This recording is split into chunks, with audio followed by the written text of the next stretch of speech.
So this is kind of trivial. Um, I'm going to give a very quick tour. My stupid ass furnace is on. Um, the thing is this shop is coming up on 20 years of being in existence. The amount of product and stuff that I've turned out um, for me is pretty insane. But it's all about me now. Um, it's just my issue is that sometimes you look back and just go, wow. Um, I'm going to try to keep this, well, fuck, I'm already up to a minute. So, and this isn't even populated the way I want it anyhow. My attic isn't even insulated the way I want it either, nor is this freaking front door. Um, well, that over there is a 77 Trans Am. Yeah. I've got shit in storage. 3 cars in storage that I hope to get to someday. A lot of stuff is my family history up there. One guy that I only know of, and myself.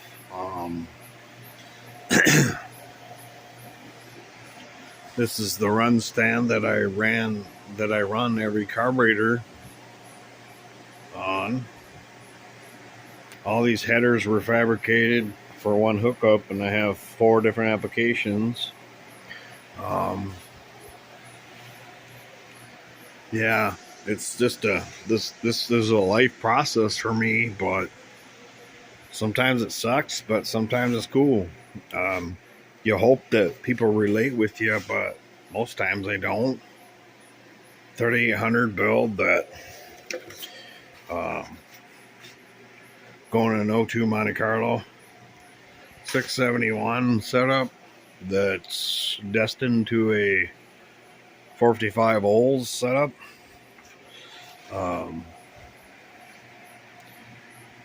I mean, it's everywhere. I don't even know.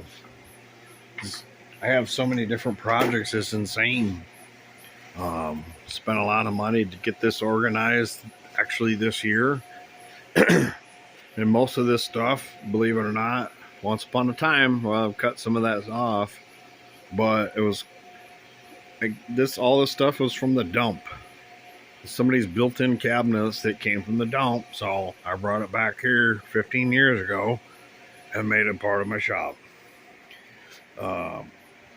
Our refrigerator that was in our house 17 years ago when we moved in, it was brand new, and it's pretty trivial. All we wanted was the ice and the water.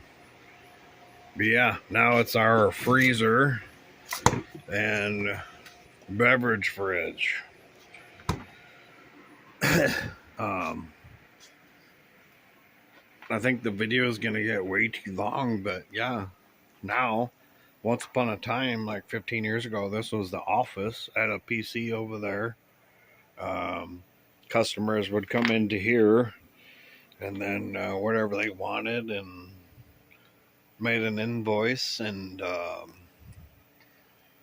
yeah, whatever they wanted, they got, and some.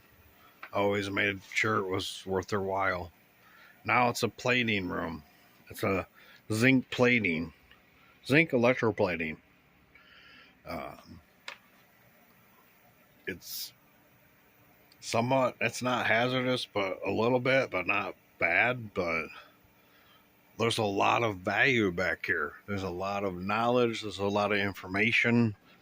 Um, I mean, the amount of footnotes that you have on the daily is just insane. But you have to understand that was over the course of like 4 years. Pinstriping. Yeah, my last job, I would sit there and doodle and do pinstripings. Um, yeah, it's pretty crazy. Um, Selling piles and piles of valves. Um, some titanium, 7 mil stem size and 6 mil stem size. If you cut them down, regroove them, put the necessary installed height on the valve, and I mean, you have a light valve. Just I got a ton of valve just trying to get rid of. You have to understand this has been 20 to 25 years of stuff to be achieved. Try to grind these valves here a while back. This freaking coolant pump, which my coolant in the valve grinder is typically WD-40 because your valve grinder coolant, all it is a light-based oil. If you put WD-40 in, it actually performs better. So I decided to do a lot of valve grinding, and then lo and behold, it's been in there for probably 20 years, and then it decided to fail.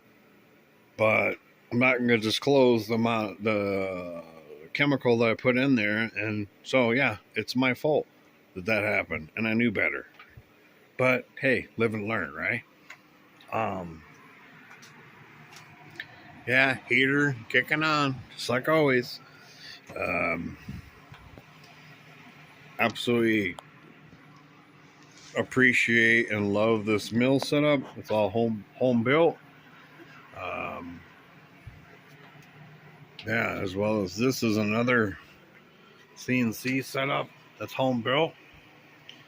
I can't even believe that it's probably going to be a YouTube thing. This ain't no short video by any means.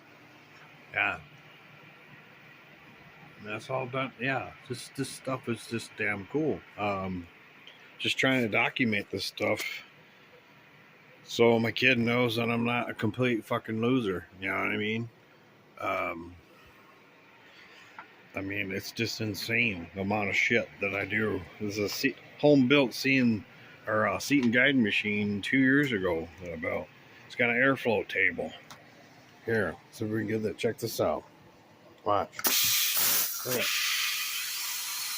Move it around. Look at it. Look at it. Watch. Move it around. Watch. See here?